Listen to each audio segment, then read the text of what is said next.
নমস্কাৰ, আপোনালোকে চাই আছে লোকেল নিউজ অসম।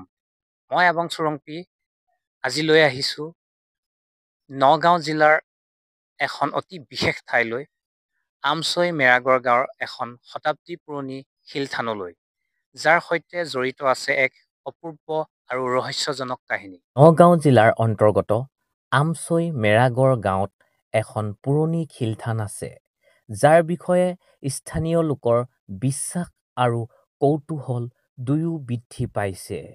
গাঁওবাসীৰ মতে বহু বছৰ ধৰি এই শিলখন বছৰি বছৰি প্ৰায় 1 ইঞ্চি বাঢ়ি আহিছে। আপোনাৰ পৰিচয়টো দিব। মোৰ নাম হৈছে ৰমন ৰংপি। এখন গাঁৱত আমি আছো, ৰমন ৰংপি গাঁওবুঢ়া হয় মই। আপোনালোকৰ মেৰাগড় গাঁৱৰ এই শিলথানটোৰ ইতিহাসটো অলপ ক'ব নেকি? শিলথানটো মানে বছৰত আমি ৰংকেৰ পূজা কৰোঁ, মানে গোটেই থান খেলি আমি কৰোঁ। কিন্তু গোটেই ৰাইজ মিলি এইটো আমি জংঘলত থাকিলে কি হ'ব না, ভগৱান নামত আমি ৰংকেৰ পূজাটো কৰিব লাগিছিলে বোলে, আমি ৰাইজ মিলি কৰিছোঁ। বছৰ আমি কৰোঁ। অকল এইটো থান হয়, এইফালে থানো আছে। এইটোৱে ইয়াক শিল পূজা আগত কৰোঁ, শিলথানত আমি কৰোঁ।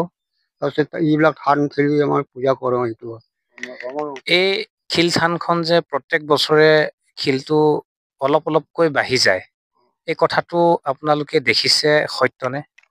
মই দেখাটো দেখিছোঁ, সত্য দেখিছোঁ।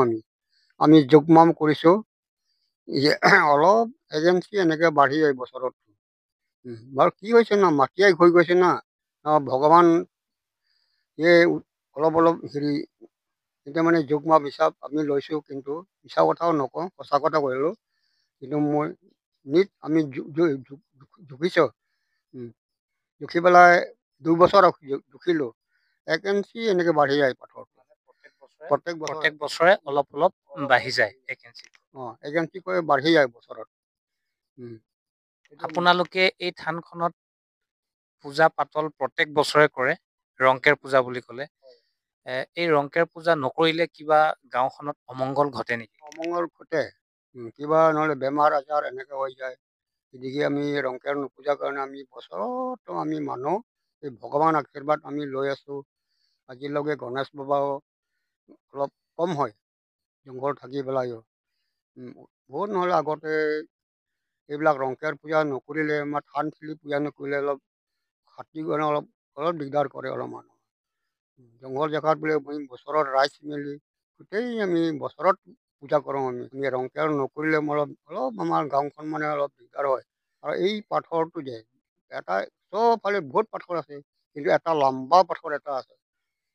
আমি দেখিছোঁ, জোখ মাপ কৰিছোঁ। তাৰপাছত অলপ এজেঞ্চিকৈ বাঢ়ি যায়, মাটিয়াই হৈ গৈছে না, নিয়ে বাঢ়িছে না আমি নাজানো, কিন্তু বাঢ়াৰ নিচিনা হৈছে। এজেঞ্চিকৈ বাঢ়ে দেই, এজেঞ্চিকৈ বাঢ়ে। ধন্যবাদ। ধন্যবাদ। লোকালীয়া লোকৰ কথা মতে এই শিলখনৰ সৈতে পুৰণি ধৰ্মীয় আস্থা আৰু বিশ্বাস জড়িত আছে। বহু মানুহৰ প্ৰতি বছৰ শিলখন দৰ্শন কৰিবলৈ আহে আৰু মনে কৰে যে ইয়াৰ অদ্ভুত শক্তি আছে। বন্ধুসকল, আপোনালোকে বিশ্বাস কৰেনে এই শিলবোৰ বছৰি বছৰি অলপ অলপকৈ বাঢ়ি গৈ আছে বুলি? এইটো কেৱল কাকতৰ কথাই নহয়, গাঁওবাসীৰ শতাব্দী পুৰণিৰ বিশ্বাস।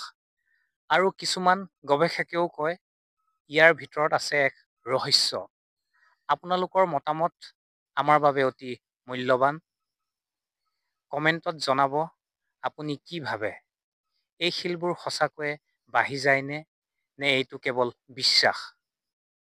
এইদৰে লোকেল ইতিহাস, সংস্কৃতি আৰু অলৌকিক ৰহস্য জানিবলৈ চেনেলটোক ফ'ল' আৰু শ্বেয়াৰ কৰিব নাপাহৰিব। আপোনালোকৰ সহায় আমাৰ চেনেল আগবাঢ়ি যাব। ধন্যবাদ।